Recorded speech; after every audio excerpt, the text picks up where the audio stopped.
Hey everybody, welcome back to Battle Ready Inc. So this week's match was a battle of the two top tier BT5 OTK decks. We had green OTK, which is what we're going to showcase today, as well as Chaosmon OTK, which we showcased at the beginning of the week for our deck profile. So I'm pretty excited to show you guys what my take on this deck is. It's very similar to BT4. Honestly, you could just run the BT4 version and still just be as dominant as you were before, with more in the mix for what you have to go against, of course, but the deck still fundamentally works the same, just a little more consistent now.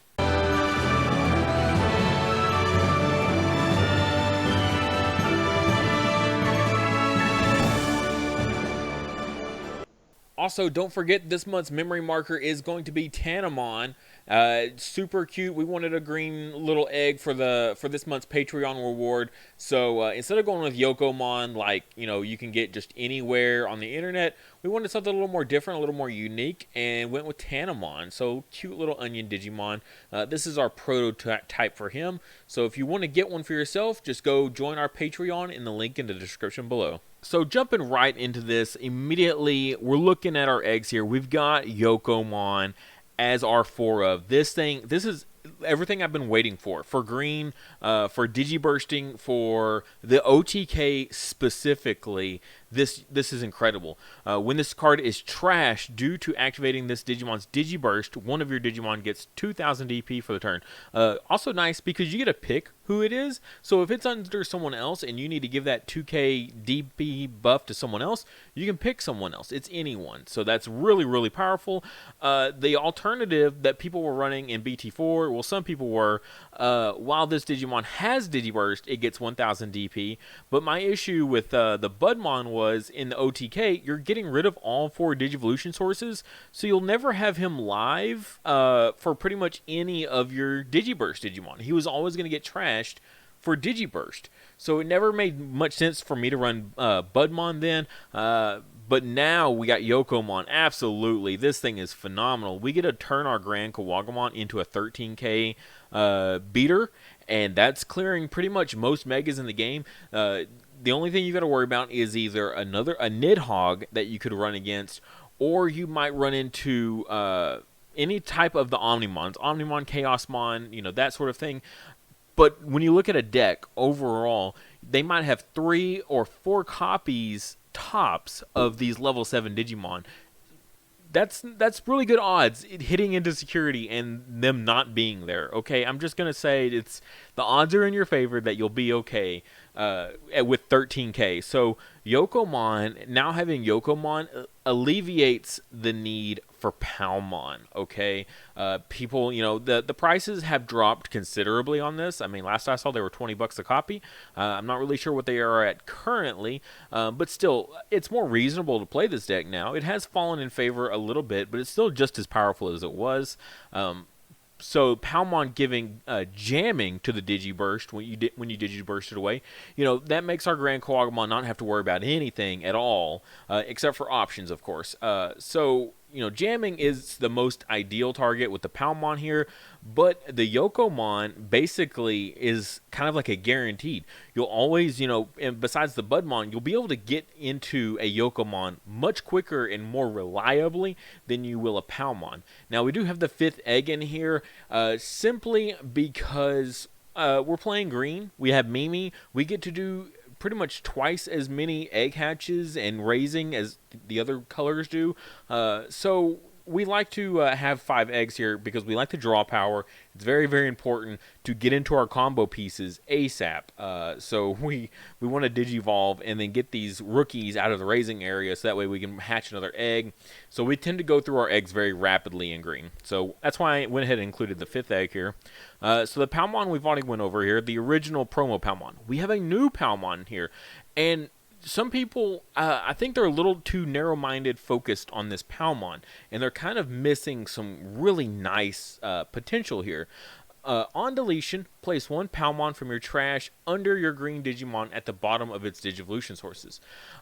So this works for itself, so if there's another one of this Palmon in the trash already, you can add it back, or you can put it underneath something. If you want to, the ideal is to grab a Palmon here and the jamming Palmon and throw it underneath, your Grand Kawagamon, right?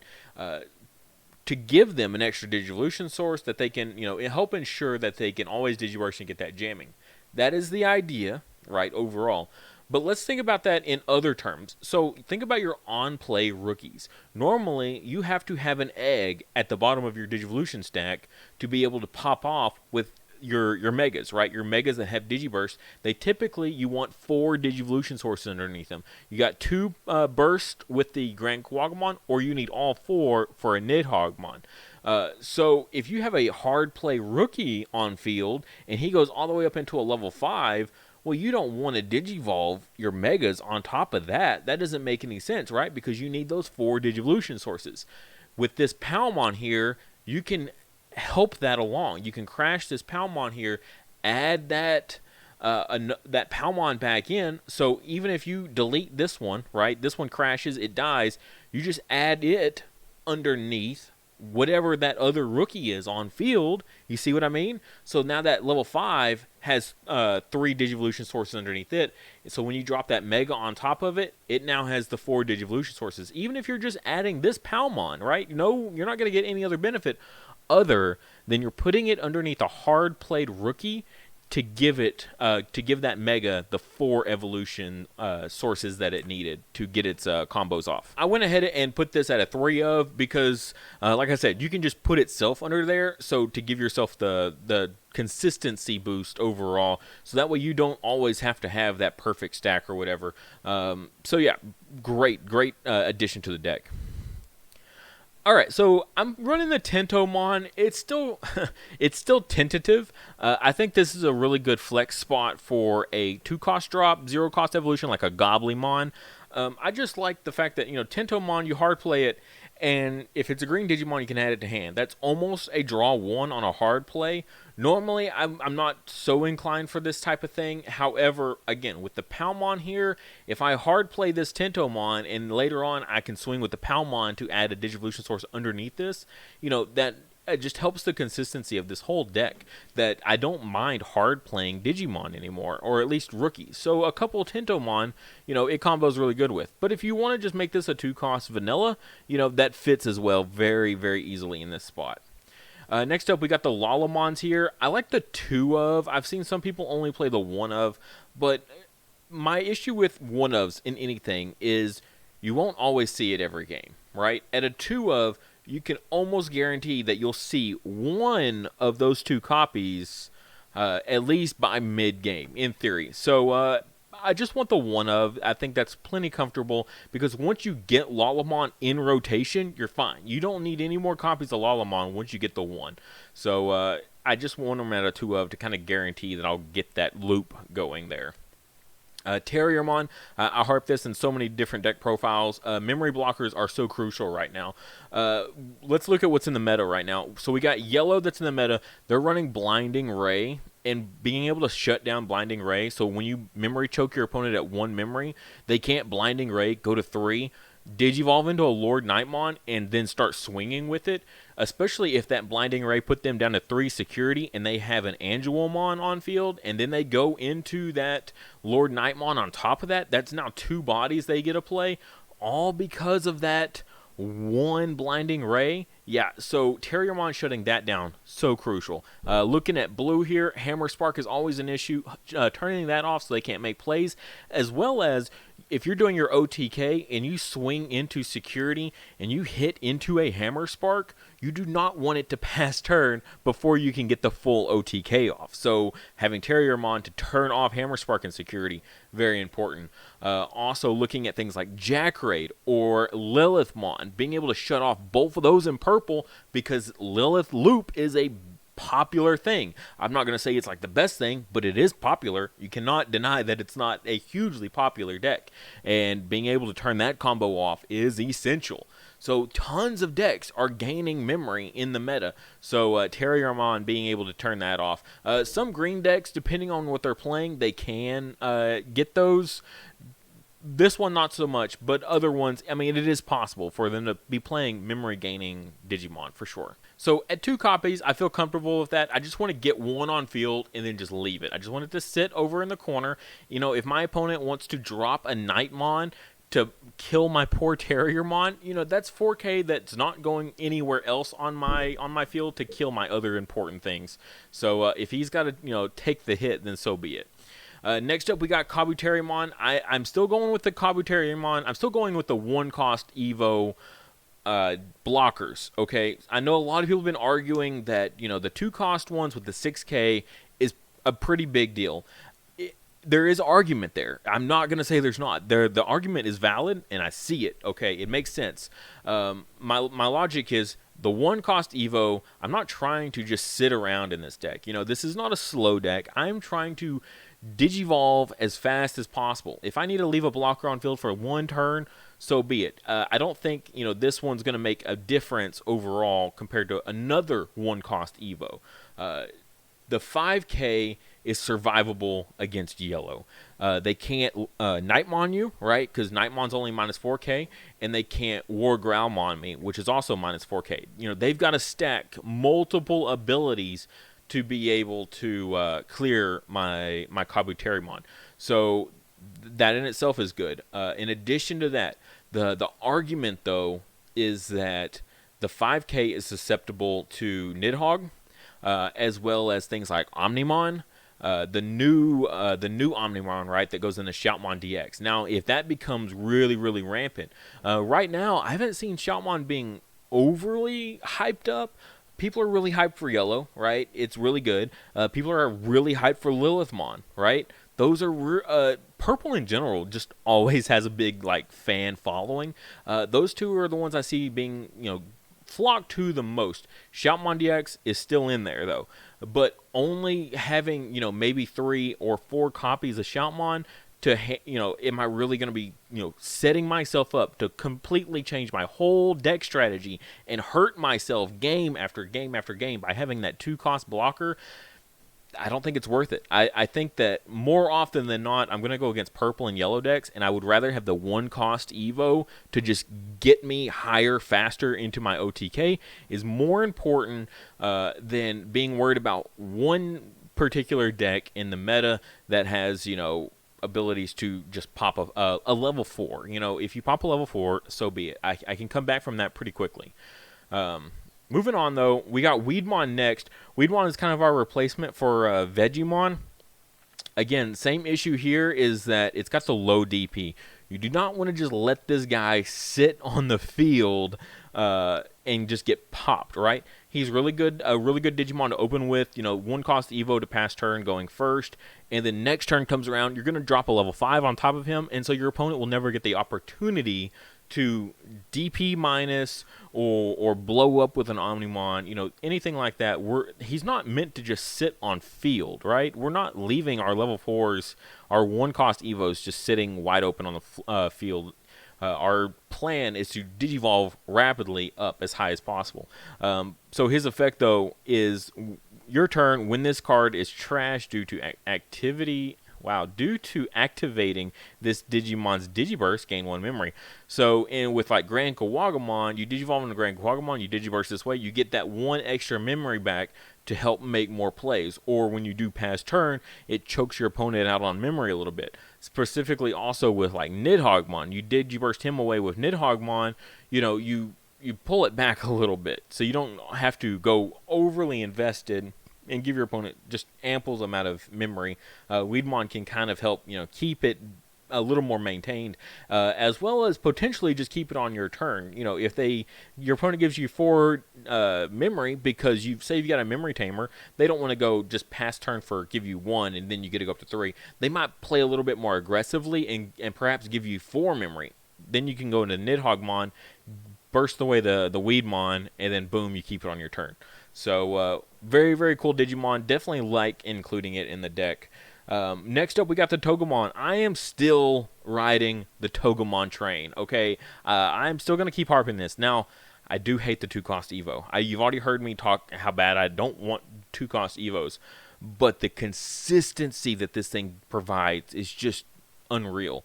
When digivolving, reveal 3 cards from the top of your deck. Add 1 level 5 or higher Digimon card from among them to your hand. Nothing about color. Doesn't have to be green. So if a Chaosmon gets revealed, we don't lose the chance to grab a Chaosmon. And this is, on Digivolve. So we can just keep going from here. Any of our digi-absorption Digimon over here, or any of our level 5s, we have the level 4 on field, right? We just digivolved into it.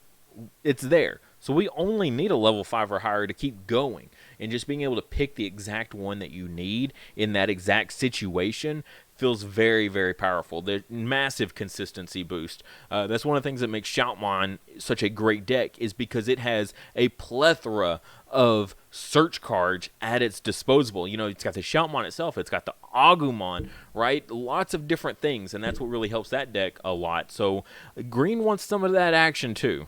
All right, next we got our Digizorption. I'm still maxing out on these guys. I love having Digizorption. Just turn 1, I can go into a level 4, past my turn.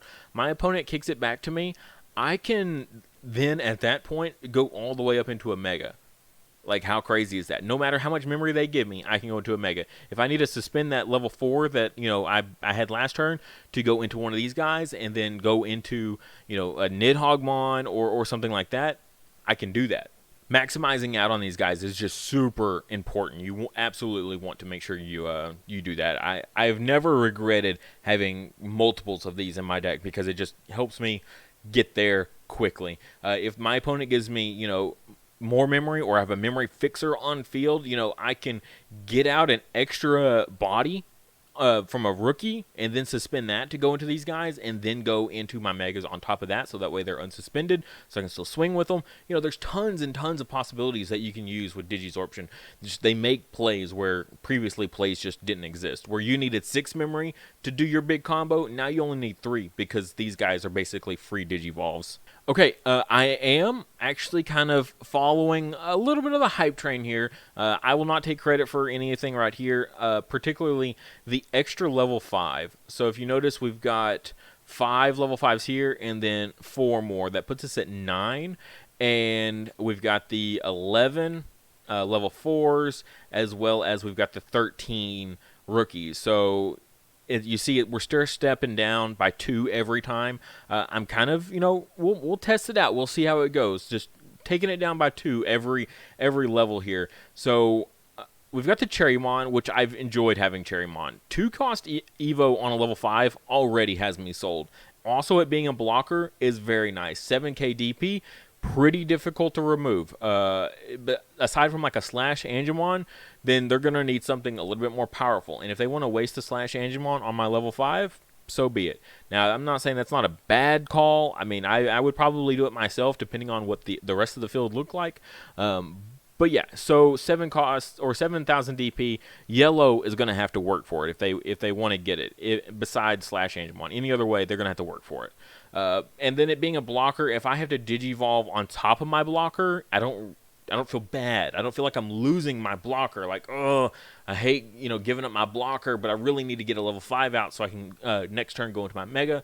I can drop my Cherrymon on top of it. Anything that Cherrymon has to go on top of in out of all my level 4s doesn't bother me at all. Lalamon.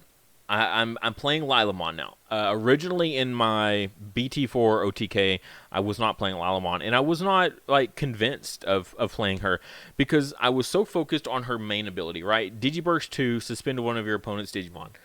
Why I didn't like that? Because I didn't like giving away my Digivolution sources. If I Digiburst 2 with her, then I can't Digiburst for 4 with Grand Kawagamon.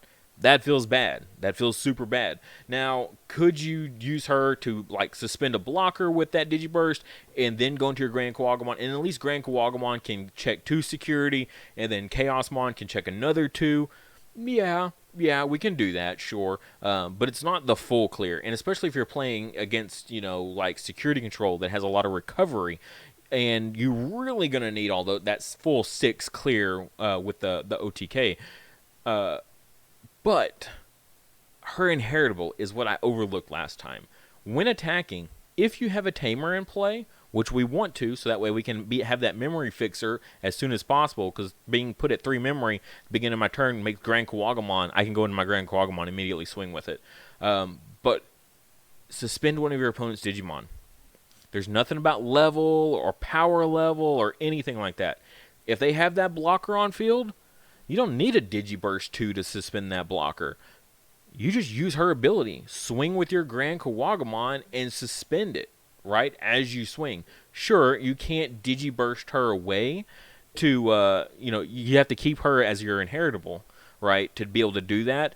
You're going to hurt yourself a little bit, but you still keep her around for more uses and just, being able to keep doing that turn after turn. But you know what? Let's take it back to the very beginning. What we talked about at the beginning? We talked about Palmon and how she can put an extra inheritable, an extra Digivolution source underneath the Digimon. Say that this is a full stack, right? Say you bring your Grand Kawagamon out. He's got the full Digivolution sources. One of them is a Lalamon, though. You don't want to get rid of that Lalamon. Crash that Palmon, put that same Palmon right underneath the Grand Kawagamon. Grand Kawagamon now has 5 Digivolution sources. So you can Digiburst 4 away still and keep your Lalamon as an inheritable. How does that sound? Does that sound a little more appeasing? Does that sound a little more, cost-effective to run the Palmon? This new Palmon, I'm telling you, don't sleep on it. I think it flows so well with this deck. It's really, really nice. I'm really enjoying the Palmon. All right, Grand Kawagamon, we already talked about him a good bit in this. He is the main focus of the deck. 3 cost, Evo. We can Digivolve into him with a Memory Fixer and still be on our turn. 11,000 DP is low, but you're going to give it either jamming, or you're going to Digiburst the Yokomon away and give it a plus 2k to put it at 13, which is going to be swinging over most threats in the meta. Most threats of all kinds, you're going to be swinging over with that 13k. There's going to be very, very few things that you have to worry about in security that he's not going to be able to clear, depending on the deck that you're going against. So just kind of know your matchup and know what's potentially in security, and you should be able to make it all right. All right, next we got Nidhoggmon. I just love Nidhoggmon. The nice thing that I like about green OTK in particular, because it's not as powerful, I would say, as Shoutmon. Shoutmon OTK, Shoutmon itself, DX, can clear all 5 security by itself. And then you can just swing for game with the Omnimon that goes right on top of it. With green, even if you were somehow able to clear all the security with just Grand Kawagamon, Chaosmon can't swing for game. And that's what's a real bad drawback to this one over the red one. But Nidhoggmon kind of makes up for that, because if whatever reason, if you can't get into your combo piece or whatever the issue is, you can always just reset your opponent back with a Nidhoggmon. You're just having some trouble getting into that advantageous stage. You can't draw into your jamming or whatever it is. You can't draw into a Grand Kawagamon, and you don't want to just, keep passing turn. Just when the opportunity presents itself, drop the Nidhoggmon, reset your opponent's board, and that gives you some breathing room to get back in and build a new stack to get into a Grand Kawagamon to pop that OTK. So that's why I like the green version just as much as I do the red version. It's just because it has tools to slow your opponent down, right? If your opponent is just playing too fast of a deck and they're just building up too intense of a board, you can always just drop a Nidhoggmon to reset them back. And so that's why we got the Nidhoggmon in here. You notice that's a one of here, but that's just because I wanted to talk about Rafflesiamon. I see Rafflesiamon has been getting a lot of attention as its own deck. I don't think it deserves its own deck, but I do see how it could fit into several different types of green decks.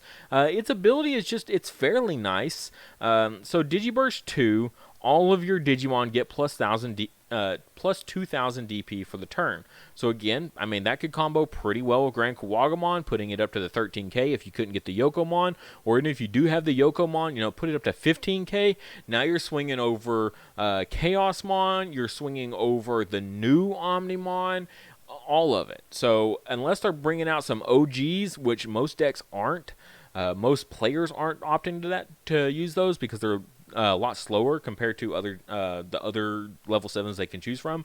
So sure, he can combo or she can combo pretty well with that. Also, your turn, once per turn, when one of your Digimon activates Digiburst, one of your opponent's Digimon can't attack or block until the end of your opponent's next turn. So if your Grand Kawagamon here Digiburst 4 and goes to swing, even if it got rid of the Lalamon here, you can still just use Rafflesiamon to stun the blocker. Now, my issue with Rafflesiamon, though, is that getting 2 Megas on field, just not very likely. Honestly, most of the games I've played for the past year that I've been playing this game, having 2 Megas on field at the same time is rare in most decks, unless you're playing like Mega Zoo. Then that makes sense that you would have multiple Megas on field. But for like Digivolving up all the way into a big tall tower, having 2 of those towers on field at the same time, very, very unlikely. I think Chaosmon was probably the only deck I could ever do that in, just because it was so memory efficient and I could just Digivolve all the way up for free because I could suspend my opponent's Digimon for my Digi-absorptions. That was really the only deck I ever got like multiple big tall towers on. So relying on her to allow your Grand Kawagamon to swing in, not so much. I'm just not totally convinced on Rafflesiamon because the argument is I don't see building a deck around her. I mean, what is your big goal here? Get her on field and just Digiburst 2, twice and stun a couple things and then swing in with this little measly 11k. I'm not. I mean, the 1-cost Evo on a level 6 is kind of neat, but again, what are you going to put that on top of? I guess you could go on top of a Nidhoggmon, but even then, that's only 1 inheritable, which isn't going to allow her to pop her ability off. Then you're going to also need like a Palmon to swing and give her a second inheritable. There's just so much that she needs, like setup wise, and just she doesn't have enough power on her own. So I'm not convinced of her, because if I play her, I would want to drop the Nidhogg so I could at least play 2 of her. But I think Nidhogg is just the better call, ultimately. I think I'd rather just run 2 Nidhogg than 2 Rafflesiamon for this deck overall. Alright, the last of it is pretty much all self-explanatory. We've done it all before. Chaosmon is just how you're going to close out your game. Grand Kawagamon swings, clears a whole bunch of security. 3 security right there. And then you drop the Chaosmon on top of the Grand Kawagamon, and its ability immediately activates when Digivolving. Unsuspend this Digimon, then it can attack your opponent's Digimon, only the Digimon. It can't just swing for security or swing straight to face. It has to attack Digimon. But you can pick unsuspended Digimon, which is pretty nice. So if they've got something, just sitting there, then you can still target that, which is nice. And then you get that piercing off, which is going to keep the inherit or keep the Digiburst, or sorry, not Digiburst, keeps the security attack +2 from the Grand Kawagamon that it gave itself, and then it'll apply to this, so you get 3 more security checks, which is really nice. My only issue is that after that, you usually pass turn, so if your opponent recovers any or anything like that, you're just going to be spinning your wheels for some time. So it doesn't have the closeout power like Red has, but still incredibly powerful. Next up, we got Mimi here, which is our memory fixer. I still think it's probably the best memory fixer for green. You could argue playing the new Duo Tamer, but you do not really want to play that Duo Tamer in this particular deck, because it's when you swing with a level 5, you can reveal the top cards of your deck, and if there's level 6, it can immediately Digivolve. I don't want to do that if it's like a Grand Kawagamon, because then I'm already mid-attack. I can't Digiburst right with my Grand Kawagamon, so I don't like that new Tamer in this deck. I'd just rather have a memory fixer just to guarantee I'm always at 3 memory at the start of my turn. Call it good. That's all I need, is just to be at 3 memory at the start of my turn, and I'll be fine. I don't need to go from 5 to 7 or anything like that. That's just unnecessary. So Mimi is definitely the way to go, I think, overall. Just being able to get more egg hatches and more raising phases with her other effect is just amazing, incredible. Hidden potential, it's a one-of. I've already discussed how I hate one-ofs when we talked about the Lalamon at the beginning. But Hidden Potential is like one of the most broken cards in this entire game. So there's a reason it's like the only card that's at 1. I know technically Argomon is as well, but you still have Blossomon at 4 of. So it's the Argomon hit isn't like crazy, just because you still have basically 5 copies of a level 5 Digiburster. But Hidden Potential is the only card like it is, and it's at 1 for a reason. So you can, then what's what a lot of people don't consider is the next time one of your green Digimon digivolves this turn, you may suspend one of your Digimon to reduce its memory cost of the Digivolution by 5. You can use that on Chaosmon, right? Or technically you're using it on your Megas. As long as your Megas are green, you can go into a white Digimon, because it says when one of your green Digimon digivolves. So keep that in mind. So you can one cost Evo into a Chaosmon and potentially keep it on your turn. So that gives you the chance to close the game out. If you can hidden potential, go into a Chaosmon to finish your opponent's security off and keep it on your turn, swing with just whatever else you have. The blocker, a Terriermon chilling in the corner, whatever it is, hidden potential can get those closeout games for you. So definitely love hidden potential, as well as a free Nidhoggmon. Even if it suspends itself, that's still not too bad to allow you more plays after that. It's an incredible card for sure. Hidden potential is a must. Even at a 1-of, I will still play it because it's just too powerful not to. And then lastly, we've got Needle Spray here. I've got it at a 3-of. This is basically all the room we had left in the deck. There wasn't a whole lot of finagling other than the level 5s, right? We're at 9 level 5s. If you want to go down to the more traditional 8 level 5s, you could bump something up, wherever you want it. If you want to run 7 level 6s or 4 Chaosmons or 4 Needle Spray, sure, you can do that. I like it where it's at, though. I'm really digging these ratios. But Needle Spray itself, suspend one of your opponent's Digimon. It's a 2 cost. It's the same thing as Flower Cannon initially. The only difference is, we've had these discussions. You should know it by now. But security, activate this card's main effect, then add it to your hand. So what's nice is, you can suspend that blocker, right? If that blocker was there, you can go ahead and suspend it out. So it can't swing at you, or anything that they're trying to use to close out the game, you can go ahead and suspend it so they can't swing with it.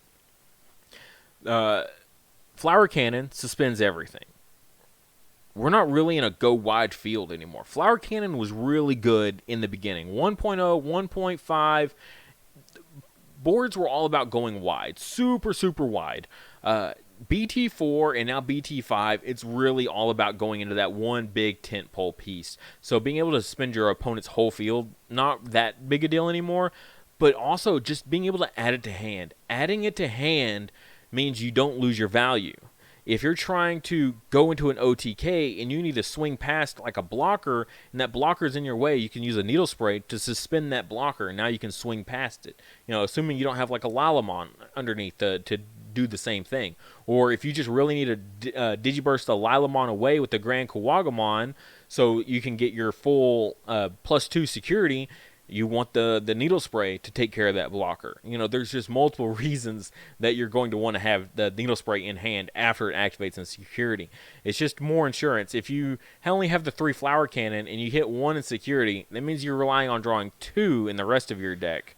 So at least if it hits in security, adding it to hand is just so crazy. If I could add Flower Cannon to hand also, and it suspended everything, I would absolutely take Flower Cannon.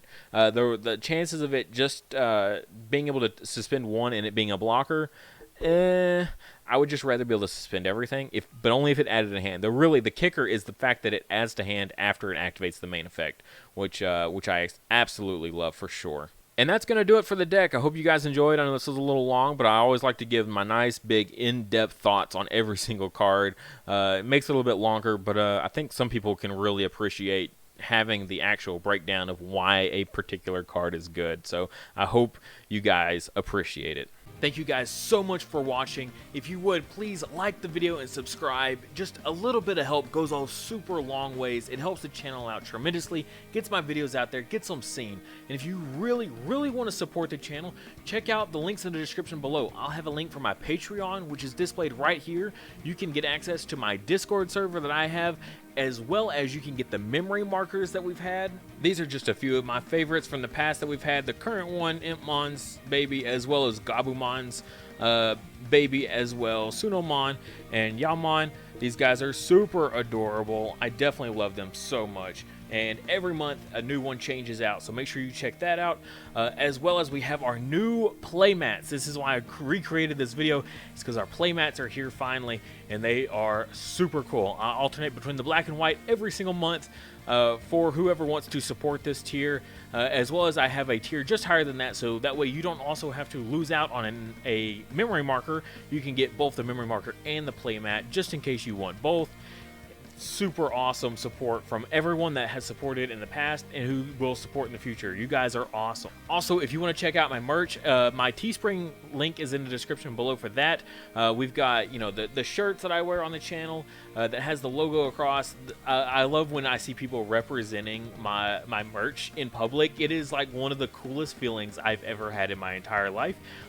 Very, very awesome. As well as phone cases for you people that love Digimon like so much like I do. A friend of mine custom made all these to fit these specific phone cases themselves, so the prices are a little bit higher just because I have to pay her back, as well as make a little tiny bit of profit because of how much unfortunately they take for their cut for Teespring. But like I said, if you can't do any of that, please just like the video and subscribe to the channel. Every time we hit a new mile marker for subscriptions, I give out free merch of all different types. 2000K, I think we're doing one of the playmat giveaways, so definitely be subscribed and ready for when that comes.